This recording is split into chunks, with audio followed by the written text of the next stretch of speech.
ओम शांति। आज हम 8 नवंबर 81 की अव्यक्तवाणी सुनते हैं। आज की वाणी का सार है, अंतर संपन्न करने का साधन तुरंत दान महापुण्य।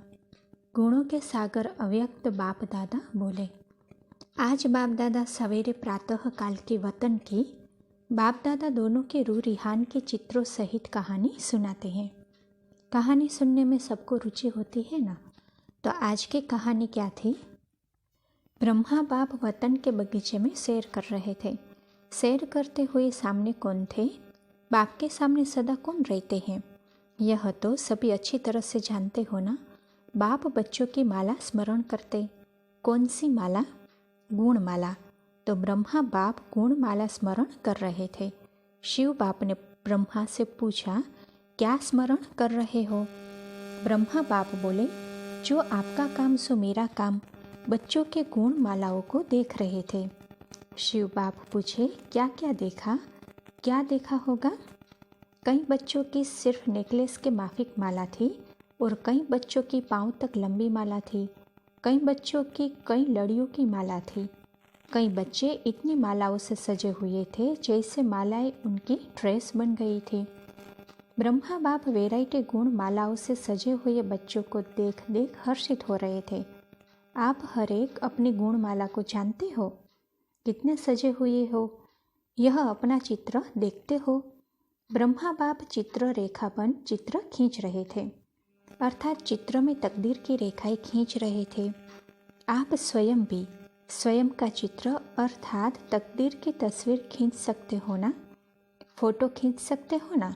फोटो निकालने आता है? अपना व दूसरे का? अपना फोटो खींचने आता है? तो आज सबका फोटो वतन में था। कितना बड़ा कैमरा होगा? सिर्फ आप लोगों का नहीं, सभी ब्राह्मणों का फोटो था। मालाओं का श्रृंगार देखते कई कई बच्चों की विशेषता क्या देखी? हर गुण हीरो के रूप में वैरायटी रूपरेखा और रंग वाले थे। विशेष 4 प्रकार के रंग थे, जिसमें मुख्य 4 सब्जेक्ट के 4 रंग थे। सब्जेक्ट तो जानते हो ना, ज्ञान, योग, धारणा और सेवा। तो ज्ञान स्वरूप की निशानी कौन सा रंग होगा? ज्ञान स्वरूप की निशानी गोल्डन कलर, जो हल्का सा गोल्ड कलर होने के कारण उस एक ही हीरे से सर्व रंग दिखाई देते थे।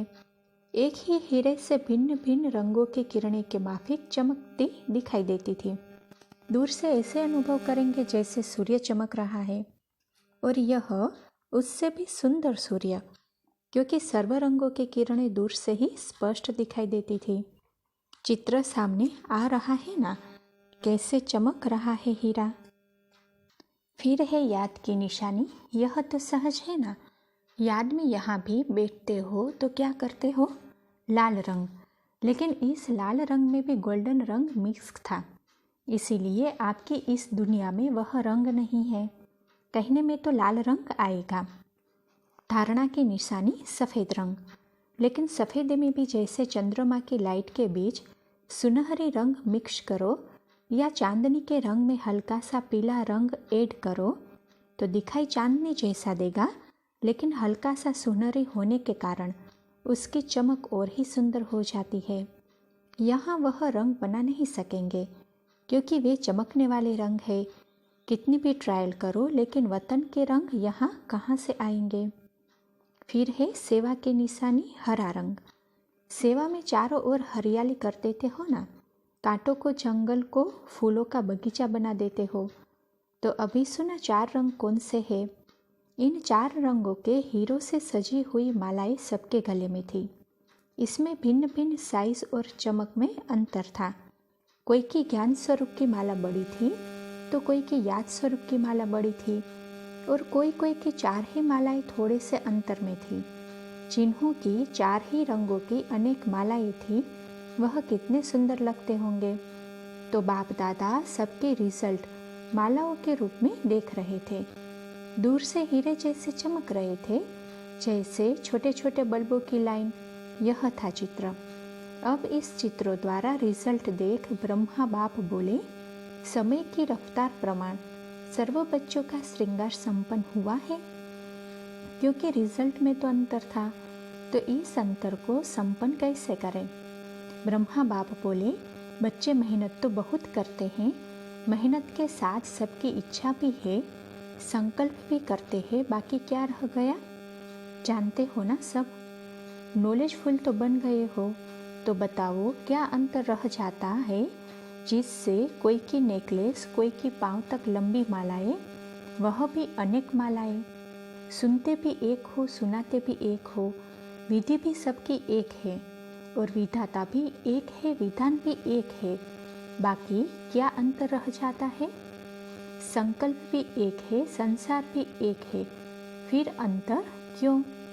ब्रह्मा बाप को आज बच्चों पर बहुत बहुत स्नेह आ रहा था। सभी चित्रों को संपन्न बनाने के लिए तीव्र उमंग आ रहा था कि अभी का अभी ही सबको मालाओं से सजा दे। बाप तो सजा भी दे, लेकिन धारण करने की समर्थी भी चाहिए, संभालने की समर्थी भी चाहिए। तो ब्रह्मा ने शिव बाप से पूछा, क्या बात है, बच्चे साथ चलने के लिए संपूर्ण सजते क्यों नहीं हैं? साथ में तो जो सजे सजाए जाएंगे। कारण क्या निकला? शिव बाप बोले, अंतर तो छोटा सा है, सोचते सब है, करते भी सब है, लेकिन कोई कोई है जो सोचते हैं और करते एक ही समय पर है, अर्थात सोचना और करना साथ साथ है, वह संपन्न बन जाते हैं। और कोई कोई है जो सोचते हैं और करते भी है, लेकिन सोचने और करने के बीच में मार्जिन रह जाती है। सोचते बहुत अच्छा है, लेकिन करते कुछ समय के बाद है, उसी समय नहीं करते। इसलिए संकल्प में जो उस समय की तीव्रता, उमंग, उल्लास, उत्साह होता है, वह समय पड़ने से परसेंटेज कम हो जाती है। जैसे गर्म व ताज़ी चीज़ का अनुभव और ठंडी व रखी हुई चीज़ का अनुभव में अंतर आ जाता है ना। ताज़ी चीज़ की शक्ति और रखी हुई चीज़ की शक्ति में अंतर पड़ जाता है ना। चीज़ कितनी भी बढ़िया हो, लेकिन रखी हुई चीज़ उसके रिजल्ट वह नहीं निकल सकती। ऐसे संकल्प जो करते हैं वह उसी समय प्रैक्टिकल में करना, उसके रिजल्ट और सोचना आज, करना कब, उसके रिजल्ट में अंतर पड़ जाता है। बीच में समय के मार्जिन होने के कारण एक तो सुनाया कि परसेंटेज सबकी कम हो जाती है, जैसे ताज़ी चीज़ के विटामिन्स में फर्क पड़ जाता है। दूसरा, मार्जिन होने के कारण समस्याओं रूपी विघ्न भी आ जाते हैं। इसलिए सोचना और करना साथ साथ हो। इसको कहा जाता है तुरंत दान महापुण्य। नहीं तो महापुण्य के बजाय पुण्य हो जाता है, तो अंतर हो गया ना। महापुण्य की प्राप्ति और पुण्य की प्राप्ति में अंतर हो जाता है। समझा कारण क्या है?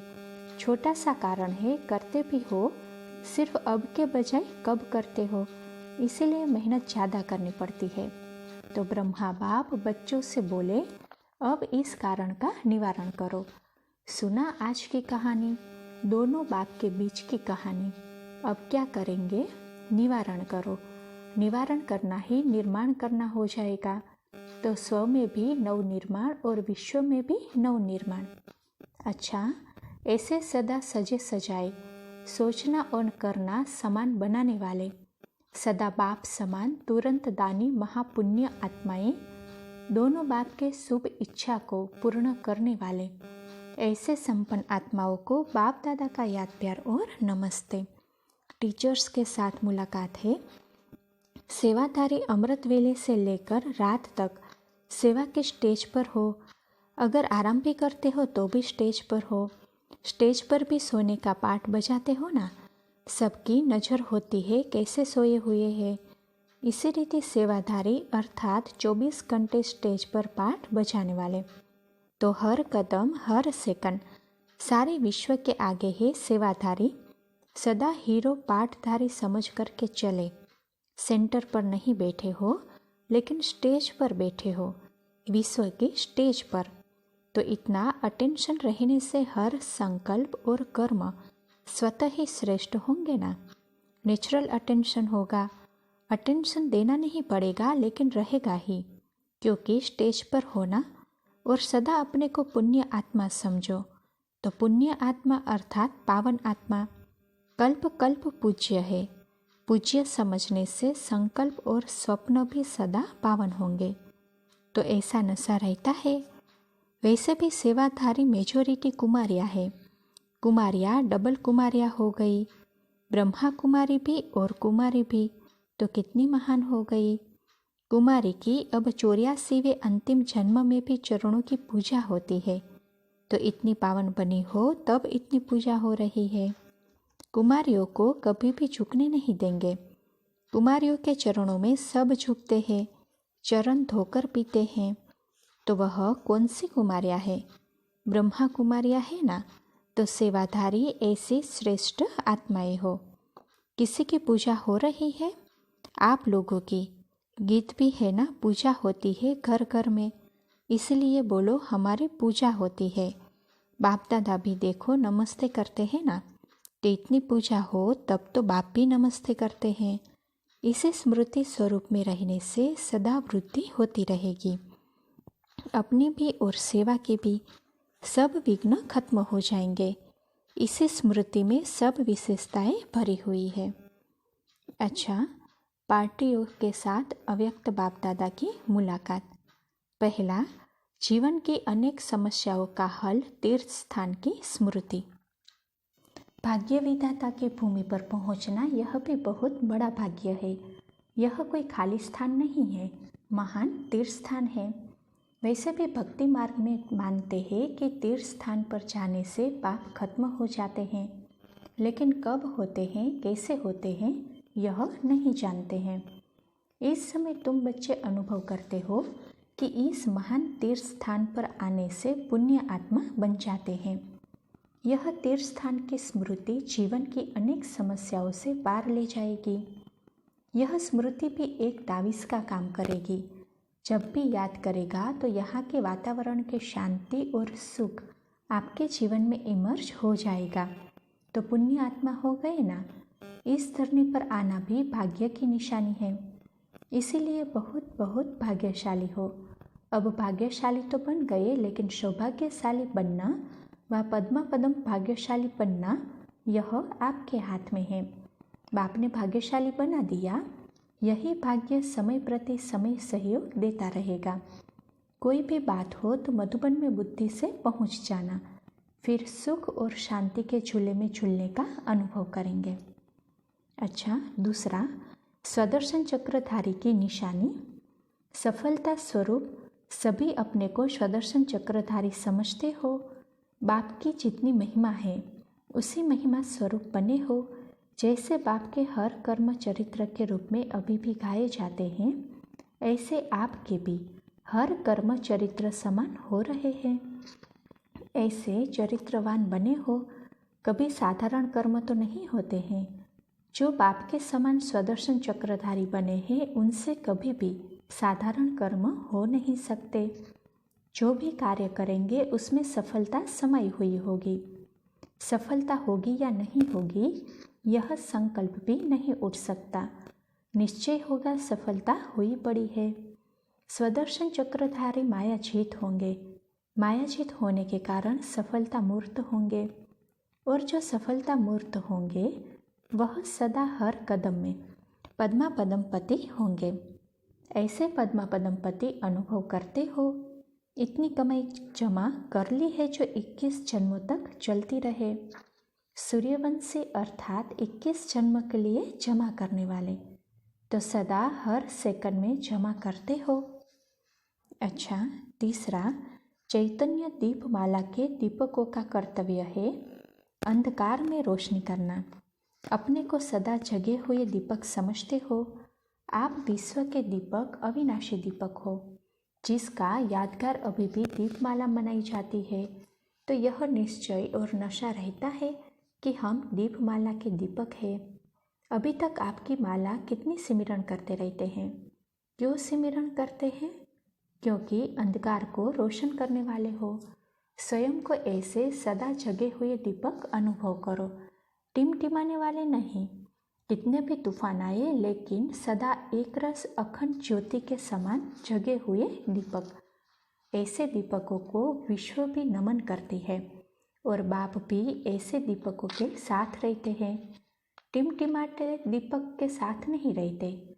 बाप जैसे सदा जागती ज्योति है, अखंड ज्योति है, अमर ज्योति है, ऐसे बच्चे भी सदा अमर ज्योति के रूप में भी आपका यादगार है।